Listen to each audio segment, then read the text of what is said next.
All is not well with the president Bola Ahmed Tinubu. He is facing immense pressure, not just from the White House, but also in Nigeria. It seems that the president has mistakenly, or maybe an act of providence, appointed someone that will see him being removed from office in 2027, not by rigging, but by allowing a true, fair, credible and transparent election to take place in 2027. And I'm talking about no other person but a newly appointed INEC chairman, Professor Josh Amupitan. Yes, the same man who is supposed to conduct the 2027 elections that will determine whether Tinubu gets another 4 years to continue his economic experiment on suffering masses. A part of the Nigerian constitution that many Nigerians are calling to be expunged from the constitution is that part that allows the president to choose the INEC chairman. It makes no sense to allow a president to choose an INEC chairman. I mean, how do you expect the INEC chairman to be impartial? How will you expect the INEC chairman to work against someone that pays him, to work against someone that chose him, that nominated him, someone that sworn him in as a chairman of the Independent National Electoral Commission? They say he who pay the piper dictate the tone. So when Tinubu announced Amupitan as the new chairman of INEC, many Nigerians were not really happy. Many Nigerians saw that as an avenue for him to rig the 2027 general election. Of course, what happened in 2023 is still fresh in the mind of Nigerians. So every move of the president Bola Ahmed Tinubu is seen as a move for him to win 2027 general election and to consolidate power. So appointing Amupitan was not an exemption. But it seems there was something that the president missed while appointing Amupitan as a chairman of INEC, something that went under the radar, something that the security clearance failed to spot. Every appointment by the president goes through security clearance. They go through the DSS clearance. This was the same reason why they failed to announce El-Rufai as a minister under Bola Ahmed Tinubu, because they spotted something that, according to them, is a breach of security. And this is it. An investigation was uncovered, and it shows that Professor Amupitan authored a damning legal brief back in 2020, explicitly describing mass killing in Nigeria as act of genocide. But here is where it gets even more interesting. In the same brief, Amupitan accused both state and non-state actors of committing genocide, war crime, and crime against humanity. He didn't mince words. He called out the Nigerian government and military for being complicit in these atrocities. Let me break this down to you. That your new INEC chairman that has been sworn in by the president Bola Ahmed Tinubu right back in 2020 wrote a brief to no other person but the most powerful president in the world, Donald Trump, describing atrocities being committed in Nigeria. According to your new INEC chairman, he blamed both the Nigerian government, the military, for being complicit in the atrocities in Nigeria. And he described the atrocities as a clear case of genocide.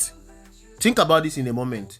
Donald Trump has just designated Nigeria as a country of particular concern.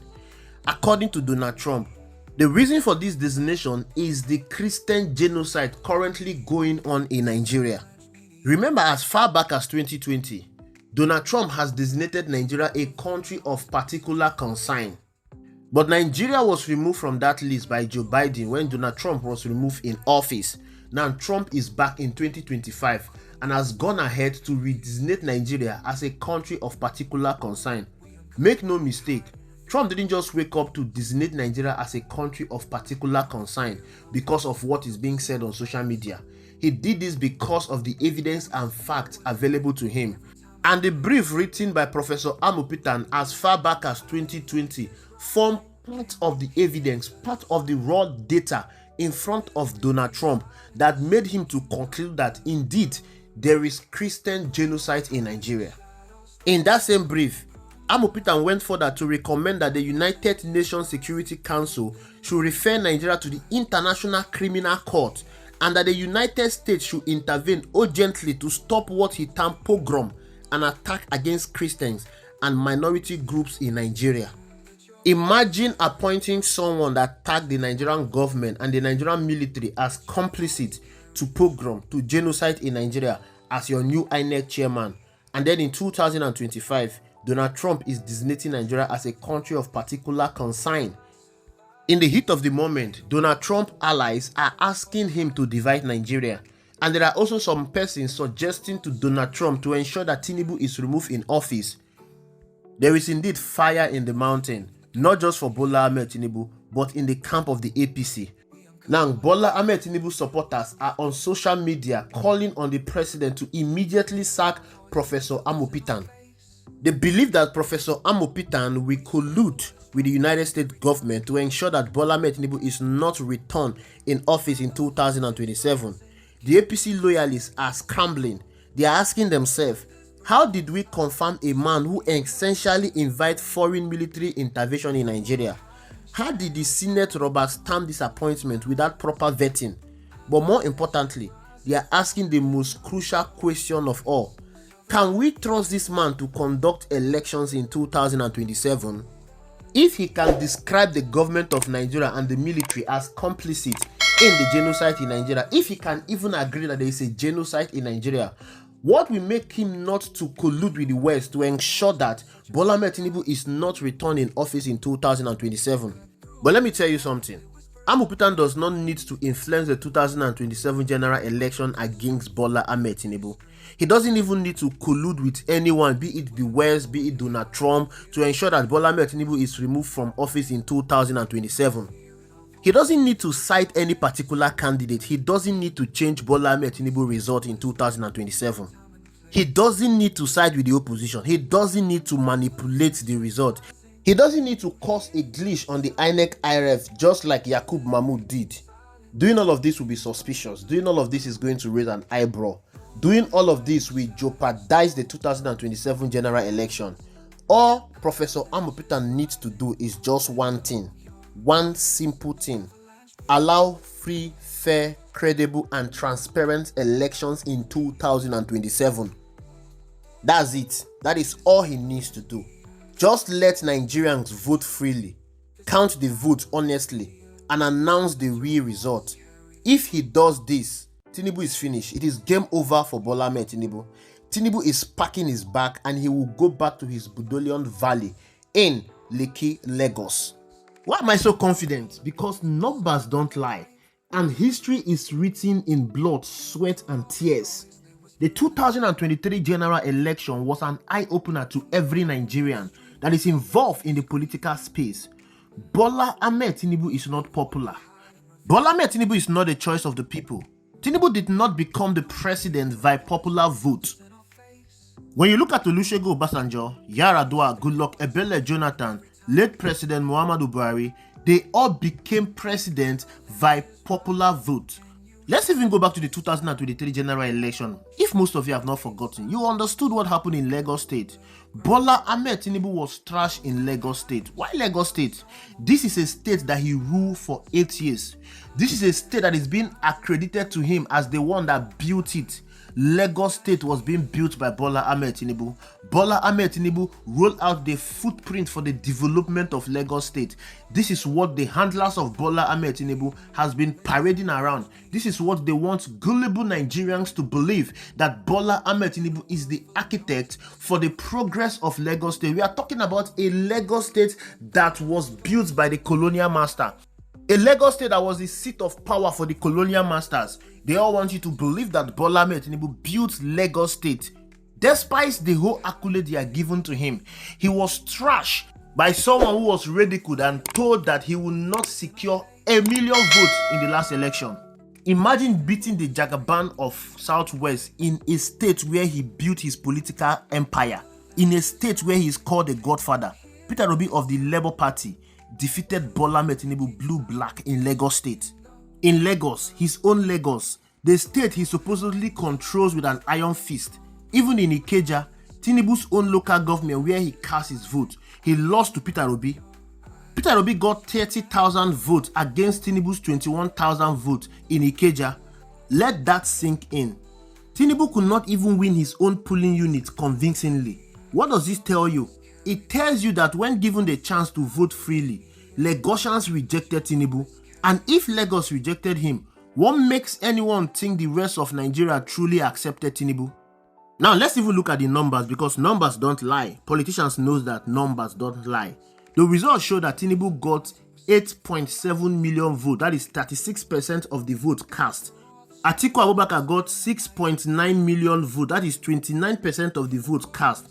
And Peter Obi got 6.1 million votes. That is 25% of the vote cast. Do the math with me. Atiku and Obi combined got 13 million votes. Tinubu got 8.7 million votes. That means the two main opposition candidates got over 4 million votes more than Bola Ahmed Tinubu. If this was a two-horse race, Tinubu would have buried in a landslide defeat. It is not even that he won that election. We all knew what happened. We all knew how he colluded with INEC to ensure that the IRF was switched off in order to give him victory in that election. This is not a president with a popular mandate. This is a president who snuck through a divided opposition. This is a president who snuck through the back door, and he knows it. His handlers knows it. The APC knows it. And that is why they are terrified of any INEC chairman who might allow free and fair elections. They are not terrified because Professor Amupitan will rig the election against Bola Ahmed Tinubu. They are terrified of free, fair, credible, transparent election. Aside the fact that Bola Ahmed Tinubu was rejected by Nigerians in 2023, aside the fact that he wasn't even popular in 2023, Bola Ahmed Tinubu is still not popular as President of the Federal Republic of Nigeria. Most Nigerians rejected him when they knew nothing about his leadership quality at the national level. Now that he's the president, everyone knows what Bola Ahmed Tinubu is capable of doing. Everyone knows his leadership quality.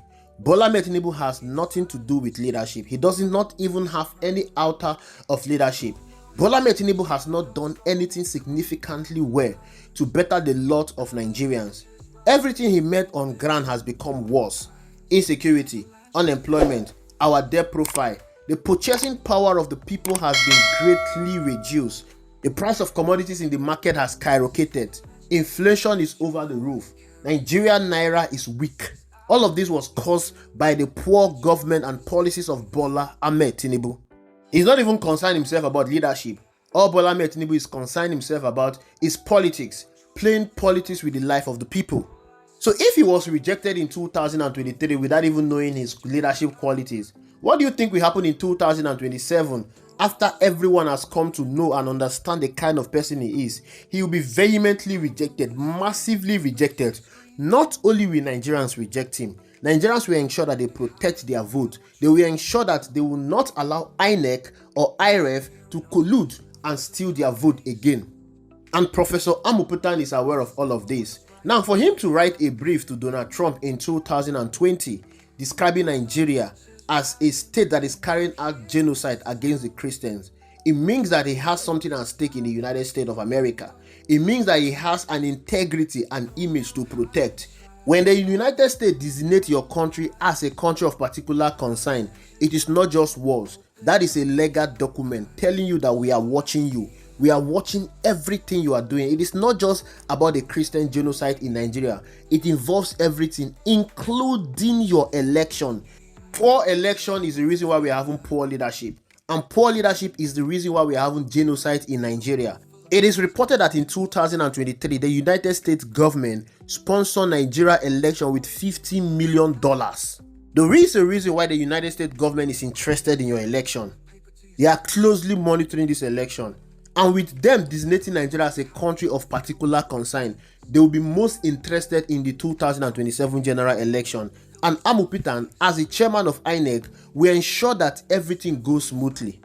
He knows that US is interested in this election, and I'm sure he has an image to protect. He will not want to discredit his career because he wants to pacify the ruling All Progressive Congress, because he wants to dance to the tone of Bola Ahmed Tinubu.